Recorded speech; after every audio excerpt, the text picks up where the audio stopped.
भूतिया हवेली। गांव के किनारे एक पुरानी हवेली थी, जिसे लोग भूतिया हवेली के नाम से जानते थे।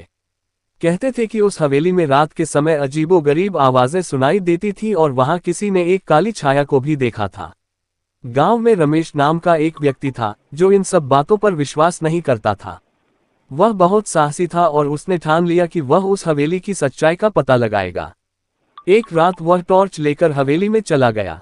हवेली में घुसते ही उसे एक अजीब सी ठंडक महसूस हुई। उसकी टॉर्च की रोशनी उस घने अंधेरे में भी मुश्किल से दिखाई दे रही थी।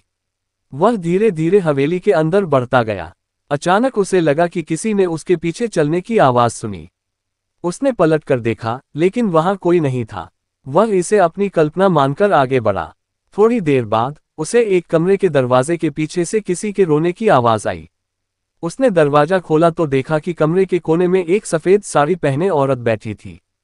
उसका चेहरा दिखाई नहीं दे रहा था, क्योंकि उसके बाल उसके चेहरे पर बिखरे हुए थे। रमेश ने डरते हुए उससे पूछा, तुम कौन हो? औरत ने धीरे धीरे अपना सिर उठाया। उसका चेहरा खून से सना हुआ था, उसकी आंखें लाल थीं। वह हंसने लगी, लेकिन उसकी हंसी में कुछ ऐसा था जिससे रमेश का दिल दहल गया। रमेश के पैर कांपने लगे और वह वहां से भाग खड़ा हुआ। उसने भागते भागते पीछे मुड़कर देखा तो वह औरत उसके पीछे हवा में तैरती हुई चली आ रही थी।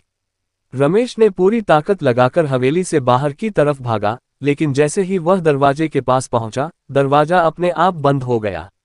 रमेश के चीखने की आवाज पूरे गांव में गूंज गई, लेकिन हवेली का दरवाजा कभी नहीं खुला।